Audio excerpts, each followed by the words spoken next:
One, two, three, yeah! Yakışıklı, karizmatik, çekici, kaslı, güçlü.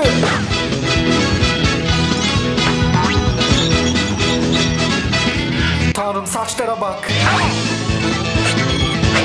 Ama birazcık şaşkın. Johnny Bravo. Arkadaşlar, herkese kucak dolusu merhaba. Bu videoda sizlerle beraber Johnny Bravo yapacağız. Hey Johnny, bugün de çok yakışıklısın adamım. Hadi başlayalım o zaman. Gelsin jenerik. Bu figürü yapmadan önce onu çizeceğiz arkadaşlar. Öncelikle sayfada 12 santimlik bir alan belirliyoruz. Sonra yapmak istediğimiz figürü çiziyoruz. Diğer çizimler için referans çizgiler oluşturuyoruz. Sonra bu referans çizgilerine bağlı kalarak figürümüzün istediğimiz tüm açılardan resmini çiziyoruz. Çalışmamda kullanmak için 4 açıdan resim çizdim. Ön, arka, sağ ve sol. Sonra bu resimleri duvara yapıştırdım. Alüminyum folyo ile gövdesini oluşturdum. Yaparken görsellerle kontrol ettim. Daha sonra her zamanki gibi bu gövdenin etrafını polimer kille kapladım.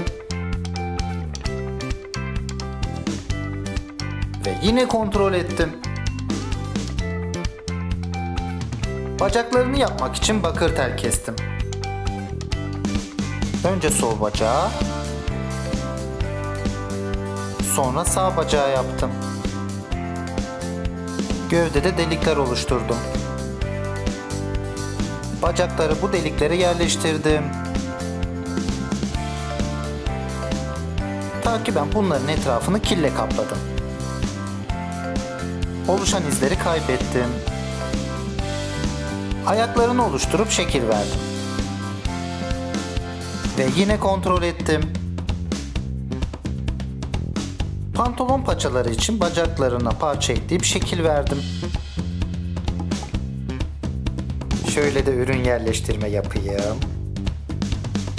Önüne de figürümüzü koyayım. Başı için yine alüminyum folyoya şekil verdim. Bunu da defalarca kontrol ettim. Polimer kille etrafını kapladım. Daha rahat çalışmak için başı alttan deldim. Ve buraya kestiğim bir bakır teli yerleştirdim. Saçın çizgilerini belli edip yanlarını aldım. Saç modelinin şeklini verdim. Başının yan tarafını kesip buraları düzelttim. Diğer tarafına da aynı işlemleri uyguladım. Gözlüğünü yapıştırdım. Burnunu yapıştırıp düzelttim. Yamuk ağzını yaptım. Kulaklarını yapıştırdım. Gözlüklerinin yanlarını yapıştırdım.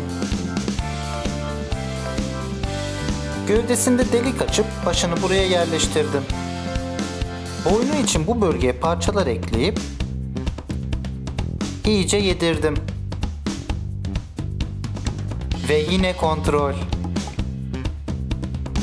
Kolları için bakır tele şekil verdim.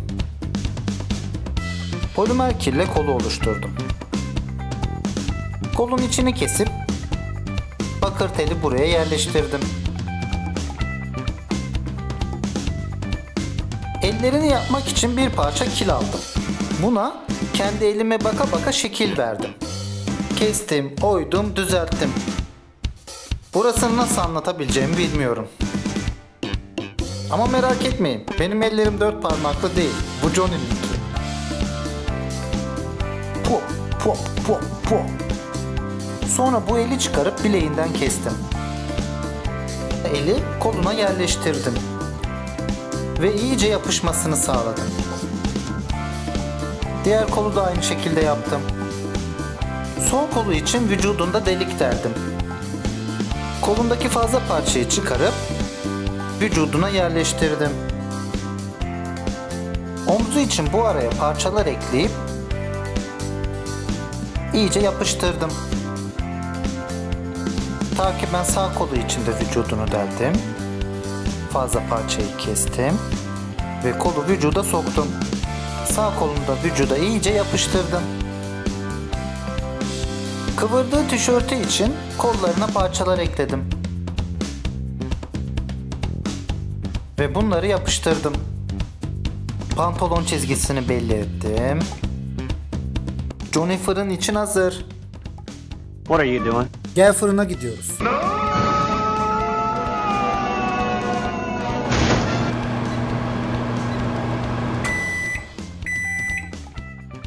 Şuraya yine bir ürün yerleştirme yapayım da reklam olsun. Johnny Bravo fırından geldi. Şimdi bu kağıt zımpara ile Johnny Bravo'muzu zımparalayacağız. Seni zımpara seni. Bunu yapmamızın gayesi figürümüzü yaparken üzerinde oluşan küçük pürüzleri gidermek. Yaparken çok bastırmam gerekti. Ortalık da biraz kirlendi. Ayrıca bunu hassas parçaları kullanmam imkansız. Daha farklı bir yol bulmalıyım. Evet, şimdi de videonun en sevdiğim kısmı başladı. Boyama. Johnny Bravo'nun yüzünü ve kollarını açık ten rengiyle boyadım. Kolları çok kaslı olduğu için bayağı boyam gitti. Hey Johnny, dostum çok kaslısın. Gözünden hiç çıkarmadığı gözlükleri siyah. Johnny dostum, Ray-Ban mı takıyorsun? Tişörtü siyah.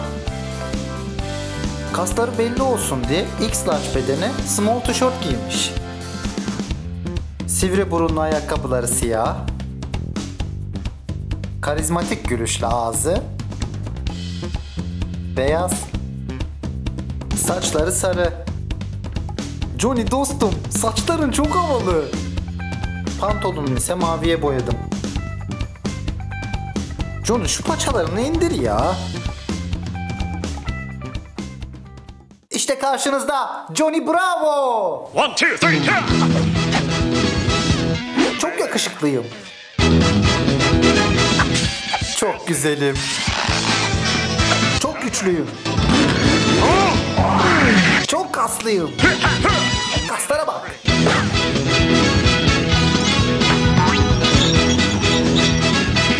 Benden hoşlandın mı? Telefonumu vereyim mi? Yeah, whatever. Güle güle Johnny Bravo.